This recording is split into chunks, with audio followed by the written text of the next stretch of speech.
Ce soir, nous remontons 1400 ans en arrière, à une époque où le sable de la Mecque recelait des secrets, des larmes et du sang. Une époque où le plus grand homme qui ait jamais foulé cette terre, Muhammad sallallahu alayhi wa sallam, se tenait seul, priant près de la Kaaba, tandis que ses ennemis l'encerclaient comme des loups. Parmi eux se trouvait un homme dont la haine était si profonde qu'il a jeté des ordures sur le dos du prophète alors qu'il était en sujoude. Il a enroulé son vêtement autour du cou béni du prophète et il a serré jusqu'à ce que le messager d'Allah sallallahu alayhi wa sallam perde son souffle. Son nom était Uqba ibn Abi Muayt. Mais le miracle ne réside pas dans sa cruauté. Le miracle réside dans sa fille.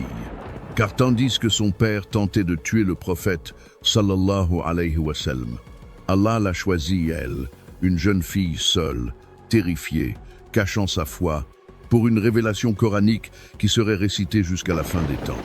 Voici l'histoire de la femme qu'Allah a protégée. La femme pour laquelle un verset est descendu du ciel. La femme qui s'est enfoncée dans la nuit avec rien d'autre que l'iman dans son cœur.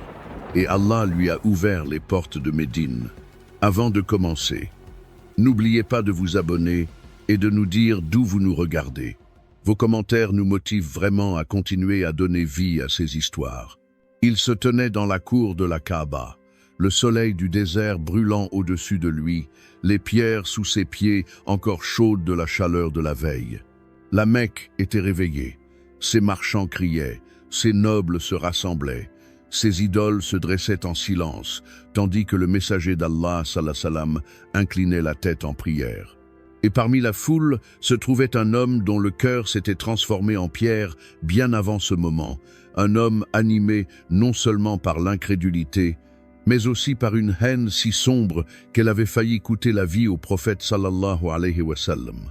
Il s'appelait Uqba ibn Abi Muayt. Pour le peuple des Quraysh, c'était un noble, un chef, un homme à la langue acérée et au tempérament encore plus acéré.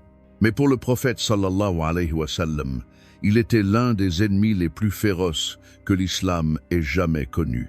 Il regardait le messager prier et quelque chose en lui se tordait. L'envie, la peur, l'arrogance.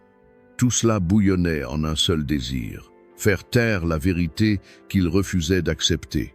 Il s'avança donc. Il attendit que le prophète sallallahu alayhi wa sallam se prosterne, le front posé doucement sur le sol, murmurant des mots qui ébranlaient les cieux. Et à ce moment sacré, Uqba rassembla les entrailles d'un chameau abattu, son sang, sa puanteur, et les jeta sur le dos du prophète sallallahu alayhi wa sallam. Les nobles éclatèrent de rire, ils tombèrent les uns sur les autres, se tenant la poitrine, amusés par leur propre cruauté.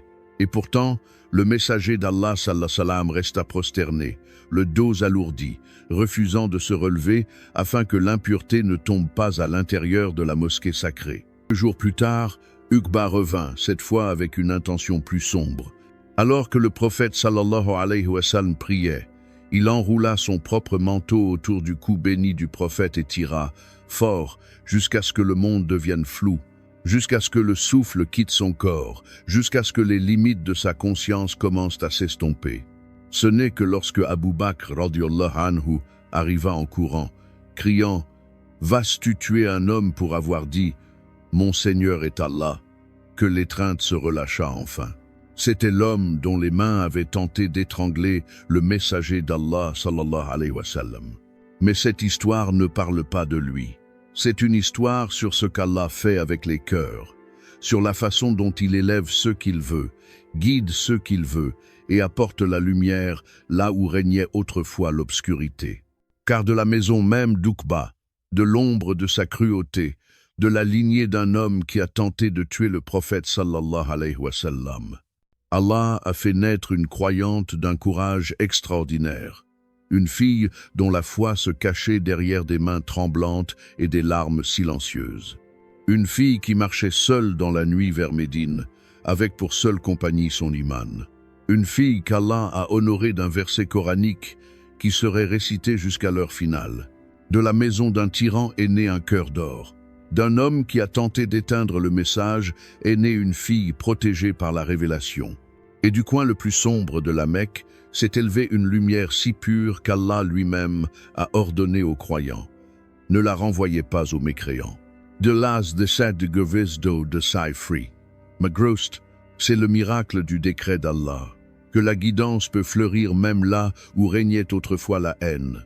Il n'était pas seulement un ennemi de l'islam, il était le symbole du genre d'obscurité qui surgit lorsque l'arrogance aveugle le cœur.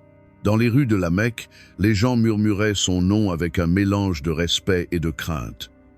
Uqba ibn Abi Muayt était riche, influent et profondément enchevêtré dans la fierté des Quraïsh. Mais tout ce pouvoir ne fit qu'alimenter une haine qui scella un jour son destin. Dès le début, Uqba se moqua de la révélation.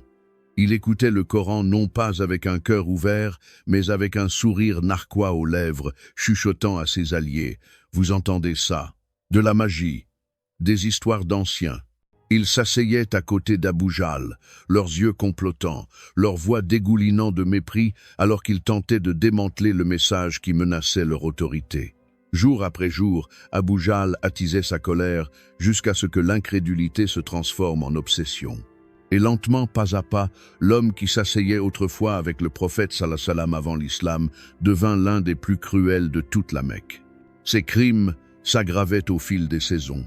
Le jour où il s'est glissé derrière le prophète sallallahu alayhi wa sallam alors qu'il priait près de la Kaaba, soulevant à deux mains un tas d'entrailles de chameaux en décomposition, lourdes, humides et répugnantes, d'Allah sallallahu alayhi wa sallam s'incline en sujoud, le front touchant le sol en signe de pure soumission à son Seigneur. Ce n'est qu'à ce moment-là, dans cet instant de vulnérabilité, Uqba déversa les immondices sur son dos, le couvrant de sang et d'odeurs nauséabondes. Les hommes de Quraïsh éclatèrent d'un rire si fort qu'il résonna contre les murs de pierre du sanctuaire. Ils se frappaient les cuisses, s'appuyaient les uns sur les autres, les larmes coulant de leurs yeux, non par pitié, mais par cruauté. Et le prophète, sallallahu alayhi wa sallam, resta en sujoud. Non pas parce qu'il ne pouvait pas se relever, mais parce qu'il ne voulait pas laisser l'impureté tomber sur le sol sacré. Un autre jour, il est allé plus loin. Alors que le prophète, sallallahu alayhi wa sallam, récitait la prière, Uqba a enroulé son propre vêtement autour du cou béni du prophète et a tiré. Il a tiré avec la force d'un homme aveuglé par la rage, serrant le tissu jusqu'à ce que le messager ne puisse plus respirer. Les veines de ses bras se tendirent, les muscles de sa mâchoire se contractèrent, et pendant un instant, juste un instant, la vie du plus grand être humain était suspendue entre ce monde et l'autre. Si Abu Bakr radiyallahu anhu ne s'était pas précipité pour repousser Uqba en criant « Vas-tu tuer un homme parce qu'il dit que mon Seigneur est Allah ?» L'histoire de l'islam telle que nous la connaissons aurait pu changer à jamais. Mais Allah n'abandonne jamais son messager. Et lorsque les moqueries atteignirent les cieux, ceux-ci répondirent. Le prophète sallallahu alayhi wa sallam leva les mains et nomma 5 hommes, 5 tyrans de Quraïsh, appelant Allah à s'occuper d'eux. Parmi ces noms figurait celui d'Uqba, une malédiction qui ne résonnait pas par colère, mais par justice divine. Et le jour de la justice arriva. Lors de la bataille de Badr, l'arrogant noble qui autrefois se pavanait avec assurance dans la Mecque tremblait comme une feuille. Il avait juré qu'il ne se battrait pas. Il avertit ses alliés. Muhammad a promis que s'il me trouvait en dehors de la Mecque, il me trancherait le cou. Mais la peur de la honte le poussa à aller de l'avant. Et c'est ainsi qu'il partit, entraîné par son orgueil sur le champ de bataille qui allait déterminer son destin. Lorsque la poussière retomba et que les Quraïsh furent vaincus, Uqba tenta de s'échapper sur son chameau rouge, qu'il croyait trop rapide pour être rattrapé. Mais le destin l'attrapa à la place. Il fut fait prisonnier, tremblant, humilié, n'étant plus un tyran, mais simplement un homme debout devant le messager d'Allah sallallahu alayhi wa sallam. Le prophète sallallahu alayhi wa sallam lui rappela ses crimes, sa cruauté, les moments où il avait tenté d'étouffer la vérité. Et dans cette vallée entre la Mecque et Médine, l'ordre fut donné. Sa fin fut rapide. Une vie passée dans l'arrogance se termina dans la honte, et celui qui avait autrefois tenté d'étouffer le prophète sallallahu alayhi wa sallam était désormais confronté à la justice de celui qui l'avait envoyé. Mais ce n'est pas la fin de son histoire, car Allah montre des signes d'une manière que les humains n'auraient jamais imaginée. De l'homme qui a tenté de tuer le prophète sallallahu alayhi wa sallam, Allah a fait naître une fille dont la foi brillerait plus fort que le soleil du désert, une fille qui suivrait un chemin de courage que son père n'avait jamais connu, une fille qu'Allah lui-même protégerait par la révélation. Descendre d'un tyran s'éleva l'âme d'une croyante. Ce contraste n'est pas une coïncidence, c'est la sagesse du très miséricordieux. Dans la maison même où la haine pour le prophète sallallahu alayhi wa sallam brûlait le plus fort, vivait une fille dont le cœur brillait d'une lumière que son père ne pourrait jamais éteindre.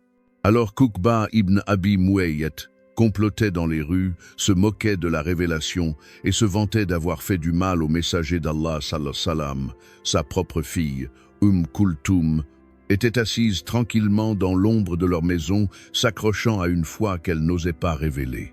Elle était jeune, à peine une femme, mais son âme était plus courageuse que celle des hommes de Quraïch qui se pavanaient fièrement dans les marchés. Chaque soir, elle écoutait son père rentrer de ses actes de cruauté, riant avec ses frères de l'humiliation infligée au prophète sallallahu alayhi wa sallam. Il parlait avec fierté du jour où il avait jeté des ordures sur le dos du prophète. Il se moquait des croyants qui restaient fermes malgré la torture. Il se vantait d'avoir étranglé le messager jusqu'à ce que ses yeux rougissent et qu'il soit à bout de souffle. Et elle restait assise en silence, le cœur brisé à chaque mot. Personne dans cette maison ne remarquait ses tremblements. Personne ne voyait comment elle détournait le visage pour qu'on ne voie pas ses larmes. Personne n'imaginait que la foi avait déjà pénétré son cœur. Elle cachait son islam comme une mère oiseau cache ses œufs, avec soin, désespérément, sachant qu'un seul faux pas pourrait tout détruire. Quand elle voulait prier, elle attendait que la maison soit endormie. Quand elle murmurait le dhikr, elle le faisait dans sa couverture pour que le son ne s'échappe pas. Quand elle pensait au prophète sallallahu alayhi wa sallam, elle pressait sa main contre sa poitrine, craignant que même les battements de son cœur ne la trahissent. Elle vivait dans une maison remplie de voix qui maudissaient l'homme qu'elle aimait pour Allah. Sa peur était constante, sa solitude était suffocante. Son âme, cependant, refusait de se briser. Elle savait que si son père découvrait son islam, il ferait ce que les Quraïch avaient fait à Soumaïa, à la famille de Yassir, aux esclaves qui criaient sous le soleil brûlant. Elle savait que dans cette maison, il n'y avait aucune pitié pour ceux qui croyaient. Et pourtant, chaque nuit, lorsqu'elle fermait les yeux, elle s'imaginait marcher vers le prophète sallallahu alayhi wa sallam, l'entendre réciter le Coran, voir la chaleur sur son visage, sentir la sécurité en sa présence. Quelque chose en elle lui murmurait « Médine, Médine est l'endroit où ton cœur appartient ». Elle rêvait de la ville lumière, où les croyants marchaient librement, où les familles priaient sans crainte, où l'appel à la prière n'était pas étouffé par les menaces. Elle s'imaginait debout parmi les femmes qui suivaient le messager sallallahu alayhi wa sallam, apprenant d'elle, priant derrière elle, vivant une vie où elle n'avait plus à se cacher. Mais le matin venait, et le rêve s'évanouissait. Ses frères parlaient de guerre. Son père parlait de tuer le prophète sallallahu alayhi wa sallam. La Mecque se refermait sur elle comme une cage. Pourtant, cette cage ne pouvait contenir la flamme qu'Allah avait placée dans sa poitrine. Chaque épreuve rendait sa foi plus forte. Chaque insulte envers le prophète sallallahu alayhi wa sallam rendait son amour pour lui plus profond. Chaque cruauté commise par son père devenait une raison supplémentaire de fuir. Elle était la fille d'un tyran, mais elle était aussi la servante d'Allah. Et dans les recoins secrets de son cœur, elle savait qu'un jour, elle quitterait cette maison des ténèbres et marcherait vers la lumière qui l'appelait depuis le premier instant où elle avait murmuré « La ilaha illallah ». Lorsque le traité de Hudaybiyah fut annoncé, ses conditions se répandirent comme une traînée de poudre à la Mecque. Les hommes le maudissaient, les femmes en chuchotaient, et les croyants retenaient leur souffle. Parmi ces clauses, l'une d'elles anéantissait l'espoir de beaucoup. Tout homme qui fuyait la Mecque pour Médine serait renvoyé, remis au Quraysh, même s'il avait embrassé l'islam. Cette condition visait à étouffer la migration, à éteindre la petite flamme de la foi qui grandissait dans le cœur des opprimés. Mais les chefs des Quraysh avaient négligé un détail. Ils n'avaient jamais mentionné les femmes. Et dans cette petite ouverture, une faille inaperçue par les hommes obsédés par la politique et le pouvoir, Allah a placé le début d'un miracle. Kulthum a entendu le traité être récité chez elle. Ses frères le répétèrent avec fierté, convaincus que personne ne pourrait échapper à leur emprise. Mais tandis qu'il parlait, quelque chose changea en elle. Une pensée, un murmure, une porte s'ouvrant sur l'invisible. Allah t'a ouvert une voie. Pendant des nuits entières, elle ne put dormir. Son cœur battait si fort qu'elle craignait que sa famille ne l'entende. Chaque fois qu'elle fermait les yeux, elle voyait Médine, la ville de la lumière, la ville de la sécurité, la ville où le messager d'Allah sallallahu alayhi wa sallam marchait en paix. Elle s'imaginait entendre sa voix, voir son sourire, vivre dans un endroit où personne ne le maudissait, ne se moquait de lui ou ne levait la main sur lui. Elle s'imaginait la liberté. Puis vint la nuit où elle sut qu'elle ne pouvait plus rester un instant de plus. La maison était silencieuse. La lune était fine et pâle. Ses mains tremblaient tandis qu'elle s'enveloppait dans son foulard. Son souffle frémissait alors qu'elle s'avançait vers la porte. Elle quittait tout. Sa famille, sa maison, son confort, son passé. Mais elle marchait vers Allah. Pieds nus, elle s'avança dans la nuit froide du désert. Les pierres étaient rugueuses sous ses pieds, l'air lui mordait la peau, mais rien de tout cela ne la ralentissait. Le vent la poussait doucement dans le dos, comme s'il la portait vers l'avant, lui murmurant des encouragements. Les montagnes la dominaient comme des témoins silencieux, leurs ombres s'étendant sur la terre comme les ailes d'anges veillant sur son voyage. Elle ne connaissait pas le chemin. Elle ne savait pas qui elle pourrait rencontrer. Elle ne savait pas si quelqu'un l'attraperait, la ramènerait chez elle et la tuerait à cause de sa foi. Mais elle connaissait celui pour qui elle marchait. Et cela lui suffisait. « Ya Allah, tu me vois, murmura-t-elle. Ya Allah, tu sais que je suis seule. Ya Allah, guide mes pas. » Tous les quelques pas, elle s'arrêtait, à l'affût de voix, de bruit de pas, de danger. Mais il n'y avait rien d'autre que le son de son propre cœur et le doux bruissement de la brise nocturne. Elle serra son manteau autour d'elle, respira profondément et continua à marcher, ses lèvres murmurant un dhikr silencieux, son cœur battant à la fois de peur et de certitude. La ilaha illallah, la ilaha illallah. Les étoiles au-dessus d'elle scintillaient comme des perles éparpillées. L'horizon s'étendait à l'infini devant elle. Le désert semblait bouger et respirer, animé par l'invisible. Et pourtant, elle continuait d'avancer. Elle marcha pendant des kilomètres, trébuchant, se relevant, pleurant en silence, essuyant ses larmes avec le dos de la main pour qu'elle ne gèle pas sur ses joues. Chaque pas était une bataille. Chaque instant était une doua. Chaque respiration était un tawakkul. Et quelque part, entre la Mecque et Médine, dans cette obscurité profonde où aucun œil humain ne pouvait la voir, Allah la voyait. Des anges l'entouraient, invisibles. Et le même Seigneur qui protégeait son messager, sallallahu alayhi wa sallam, guidait désormais la fille de l'homme qui avait autrefois tenté de le tuer. Son père avait essayé d'étrangler le prophète, sallallahu alayhi wa sallam. Pourtant, elle, sa fille, courait maintenant vers lui. Ce n'était pas une coïncidence. C'était le cadre du très miséricordieux. Et en cette nuit solitaire, une jeune femme marcha vers son destin, pas après pas, tremblante, sans savoir que son courage était sur le point d'ouvrir les cieux et de faire descendre un verset qui serait récité jusqu'à la fin des temps. Au moment où le soleil commença à se lever sur les douces collines entourant Médine, son corps ne sentait plus le sol sous ses pieds. Le voyage avait creusé l'épuisement dans ses os. La poussière collait à son visage, ses lèvres étaient gercées par la soif, ses pas étaient irréguliers et tremblants.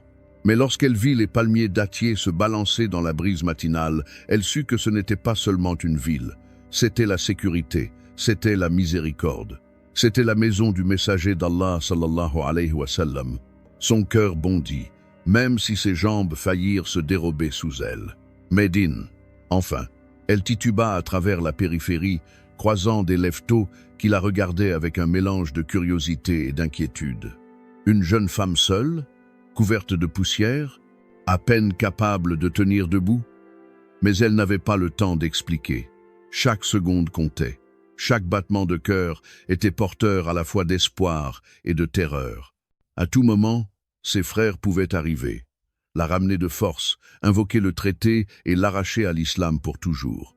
Il n'y avait qu'une seule personne vers qui elle pouvait se tourner, Salama radiyallahu anha, la mère des croyants, sage, douce et compatissante. Kulthum arriva chez elle et s'effondra sur le seuil, incapable de prononcer un mot pendant un instant. Salama se précipita vers elle, la souleva par les bras, les yeux écarquillés lorsqu'elle vit la peur, les tremblements, la saleté qui collait aux vêtements de la jeune fille. « Mon enfant, que t'est-il arrivé ?» Et puis, la vérité jaillit, brisée, haletante, désespérée. « Je suis Kulthum, fille d'Uqba ibn Abi Muayt. Je me suis enfui de la Mecque, seule. Je suis venu vers le messager d'Allah sallallahu alayhi wa sallam pour être en sécurité. S'il vous plaît, ne le laissez pas me renvoyer. Ma famille, ils me tueront. Ils arracheront la foi de mon cœur. Je jure par Allah, je ne peux pas retourner là-bas. » Sa voix se brisa, et elle se couvrit le visage des deux mains, tremblant violemment. La peur l'avait poussée à traverser le désert, mais maintenant, elle menaçait de la submerger. Le cœur Salama se serra. Elle prit Kulthum dans ses bras et la serra contre elle, lui murmurant des mots apaisants à l'oreille. « Tu es en sécurité ici. Tu es en sécurité, ma chérie. Repose ton cœur, repose tes mains. Aucun mal ne t'arrivera tant que tu seras avec nous. » Mais même sa voix apaisante ne pouvait effacer la réalité qui planait sur elle. Le traité de Hudaybiyah. Si le prophète sallallahu alayhi wa sallam interprétait le traité à la lettre, s'il la renvoyait à Quraysh, s'il respectait la condition sans exception, son voyage se terminerait dans les chaînes. Salama prit sa main, qui tremblait encore, et la guida à l'intérieur. Elle l'allongea, lui apporta de l'eau, la couvrit d'un tissu léger, puis fit appeler le messager d'Allah sallallahu alayhi wa sallam. Quand il entra, Kulthum se redressa immédiatement, les yeux humides, les mains jointes comme si elle s'accrochait au dernier fil de sa vie. « Ya Rasulallah » dit-elle d'une voix brisée, « je me suis enfuie vers vous avec ma foi. Ne me renvoyez pas vers ceux qui me tortureront. Ne me renvoyez pas vers ceux qui haïssent Allah et son messager. Je suis seule, et je jure par Allah que je ne suis venu que pour rechercher sa satisfaction. » Ces paroles restèrent suspendues dans l'air. La pièce devint silencieuse. Le prophète sallallahu alayhi wa sallam la regarda avec une compassion qui adoucissait même les cœurs les plus durs. Mais derrière cette compassion se cachait une responsabilité, un traité, une promesse faite devant des milliers de personnes. Allait-il la renvoyer? La justice allait-elle lui lier les mains? Cette courageuse jeune fille, qui avait traversé le désert avec pour seule arme sa foi, allait-elle être renvoyée entre les mains de ceux qu'elle avait fuis? La tension était palpable dans la pièce. Salama observait le prophète sallallahu alayhi wa sallam priant silencieusement dans son cœur. Kulthum le regardait avec des yeux suppliants, le poids de sa vie reposant sur ses prochains mots. Et au-dessus de tous, les cieux, silencieux jusqu'à ce moment-là, étaient sur le point de parler. La pièce semblait suspendue entre deux respirations. Kulthum était assise, tremblante, les mains serrées si fort que ses jointures étaient blanches. Ses yeux, écarquillés, terrifiés, pleins d'espoir, ne quittaient pas le visage du messager d'Allah, sallallahu alayhi wa sallam. Salama se tenait à côté d'elle, suppliant silencieusement Allah de protéger cette jeune fille qui avait traversé le désert avec pour seul bagage son courage et une foi fragile. Le prophète sallallahu alayhi wa sallam écoutait, l'air doux mais accablé. C'était un homme miséricordieux, mais aussi un homme de traité, un homme qui honorait chaque parole qu'il prononçait. Et au-dessus d'eux, invisible aux yeux humains, le ciel attendait le moment qu'Allah avait déjà écrit bien avant que les sables de la Mecque ne se forment. Puis ce moment arriva, un silence qui enveloppa la pièce comme un voile descendant, le genre de silence sur lequel voyagent les anges. Le prophète sallallahu alayhi wa sallam baissa les yeux un instant, et la révélation commença. Les versets affluèrent dans son cœur béni, lumière après lumière, certitude après certitude. Un Salama recula, reconnaissant l'état de communion divine. Un Kulthum se figea, le souffle coupé, les larmes au coin des yeux. Puis les mots vinrent, les mots du Seigneur des cieux et de la terre. Famtahinuhunna, fala tarji'uhunna ila al-kuffar. Testez les femmes croyantes qui viennent à vous. Si vous constatez qu'elles sont croyantes, ne les renvoyez pas vers les mécréants. C'était comme si les murs eux-mêmes tremblaient de miséricorde. Un verset, un commandement coranique, une décision divine descendant à ce moment précis à cause d'une seule jeune fille qui marchait seule dans la nuit avec pour seule arme sa foi. Les lèvres Kalthum s'entr'ouvrirent. Au début, elle ne comprenait pas parfaitement l'arabe, mais elle ressentait la chaleur, la douceur, la protection indéniable dans les yeux du prophète alors que les mots sortaient de sa bouche. Ne les renvoyez pas, ne les renvoyez pas, ne les remettez pas à ceux qui pourraient nuire à leur foi. Le traité resta intact. La parole du prophète sallallahu alayhi wa sallam resta intacte. Pourtant, Allah établit une nouvelle loi, une miséricorde directement issue de l'invisible. Les femmes qui croient, les femmes comme elles, ne seraient plus jamais renvoyées de force entre les mains de leurs oppresseurs. Un miracle venu du ciel, pour une jeune fille de 10 à 7 ans. Le prophète sallallahu alayhi wa sallam la regarda alors, un regard rempli de réconfort, d'honneur, de la tendresse d'un berger qui a retrouvé un agneau perdu tremblant dans le froid. « Allah t'a protégé, dit-il doucement. Tu ne retourneras pas vers eux. Zinadu, Basadu, Brizefen. » Son souffle s'échappa en un seul sanglot tremblant. Elle se couvrit le visage de ses mains. Ses épaules tremblèrent alors que des années de peur, de solitude et d'adoration silencieuse se transformèrent enfin en larmes de soulagement. Non seulement Allah l'avait sauvée, mais il lui avait révélé le Coran, un verset que des millions de personnes réciteraient jusqu'à l'aube finale. Un verset né de ses pas dans la nuit. Un verset né de son courage à marcher vers Allah alors que le monde autour d'elle menaçait d'écraser sa foi. Son père avait tenté d'étrangler le messager d'Allah sallallahu alayhi wa sallam, mais Allah avait élevé sa fille avec un honneur qu'il n'aurait jamais imaginé. Ce n'était pas une coïncidence, c'était un décret. C'était la miséricorde tissée dans le destin. Et à ce moment-là, les cieux eux-mêmes en furent témoins. Que le courage d'un seul croyant peut ouvrir les portes de la révélation. Dès l'instant où ces paroles divines ont été prononcées, Kalthum a ressenti quelque chose qu'elle n'avait jamais éprouvé au cours de toutes ces années passées à la Mecque, la sécurité. Une véritable sécurité, le genre de sécurité qui s'installe profondément dans les os et envahit le cœur comme de l'eau fraîche après des années de brûlure. Pour la première fois, elle dormit sans craindre les pas qui s'approchaient de sa porte. Elle se réveilla sans redouter les voix des hommes qui haïssaient tout ce qu'elle aimait. Elle marcha dans les rues de Médine, le visage éclairé par le soleil, sachant qu'Allah lui-même avait choisi de la protéger. Sa nouvelle vie s'épanouit comme une fleur, longtemps emprisonnée sous une pierre. Les femmes de Médine l'accueillirent à bras ouverts, émues par l'histoire de cette jeune fille qui avait traversé le désert seule pour Allah. Elles se rassemblèrent autour d'elle, l'interrogeant sur son voyage, essuyant ses larmes, lui offrant une place non seulement dans leur maison, mais aussi dans leur cœur. Peu à peu, Kalthum comprit à quel point son histoire était devenue extraordinaire. Les gens la murmuraient sur les marchés, la racontaient dans les mosquées, la répétaient à leurs enfants avant de les coucher. Elle n'était plus la fille d'un tyran. Elle était la femme qu'Allah avait défendue dans le Coran. Les jours passèrent, et elle commença à s'épanouir dans sa nouvelle vie avec une dignité qui reflétait la foi qu'elle portait en elle. Elle apprit. Elle pria derrière le prophète sallallahu alayhi wa sallam. Elle s'assit avec les mères des croyants. Elle absorbait la sagesse comme une terre assoiffée absorbe la pluie.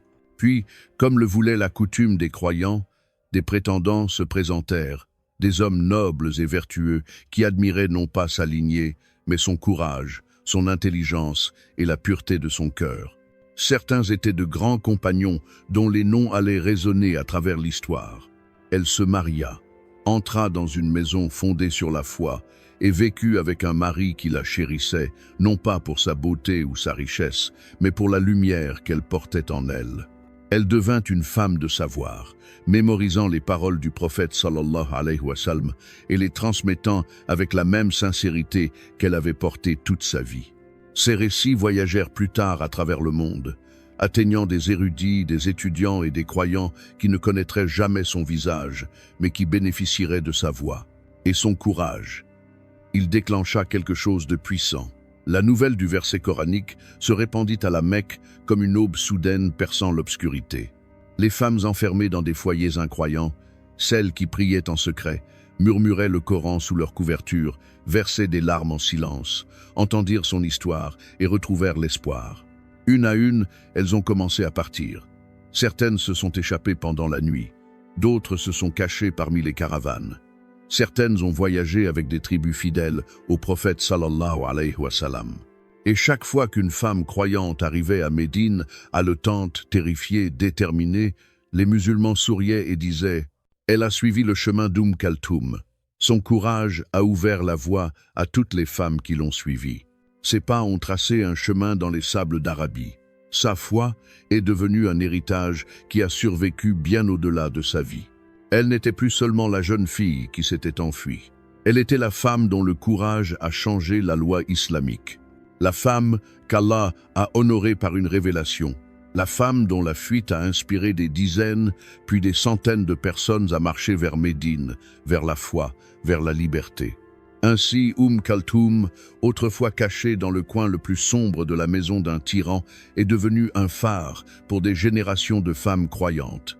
Un symbole de ce qu'Allah fait avec les cœurs qui lui font confiance. Un rappel que parfois, les histoires les plus extraordinaires commencent par un seul pas tremblant dans la nuit, fait par une croyante qui refuse de laisser la peur l'emporter sur la foi.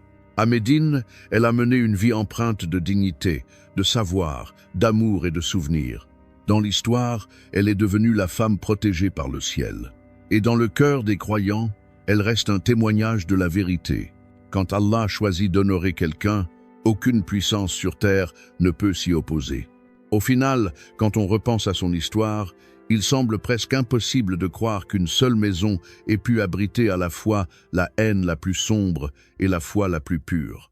Son père a un jour enroulé son tissu autour du cou du messager d'Allah, sallallahu alayhi wa sallam, essayant d'étouffer celui-là même qui avait été envoyé comme une miséricorde pour toute la création.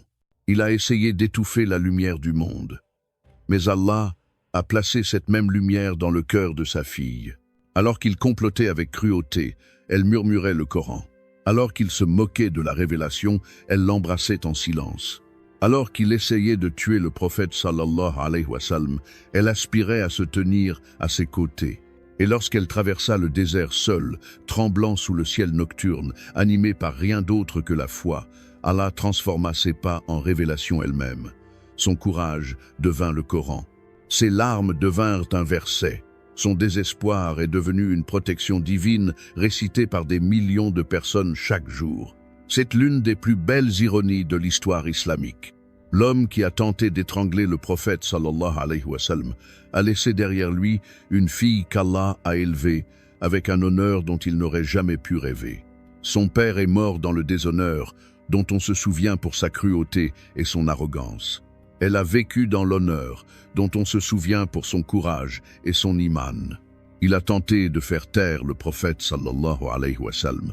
Allah a fait de son histoire un écho éternel dans le Coran. Et ce contraste n'est pas un hasard. C'est la signature même de celui qui guide les cœurs. Allah voit ce que nous cachons. Il sait ce qui vit dans nos cœurs. Il élève ceux qu'il veut, même lorsque le monde les considère comme les plus faibles. Il protège ceux qu'il veut, même lorsque le danger les entoure de toutes parts. Il envoie la lumière là où personne ne l'attend, parfois dans le cœur d'un enfant élevé, dans une maison bâtie sur la haine. Tel est l'héritage Kulthum bint Uqba. La sincérité d'un seul croyant peut ébranler les cieux. Un seul acte de courage peut ouvrir la porte à d'innombrables autres. Un seul cœur, choisi par Allah, peut réécrire le destin. Et ainsi, son histoire se termine comme une lanterne portée dans la nuit, silencieuse, stable, inébranlable. Un rappel à chaque âme qui écoute qu'Allah est plus proche que les tempêtes que nous craignons et que sa miséricorde atteint plus profondément que les ténèbres que nous fuyons. Parfois, La lumière ne vient pas des foyers vertueux ou des familles nobles. Parfois, elle s'élève d'un endroit que personne n'imagine. Parfois, la lumière vient de la maison des ténèbres,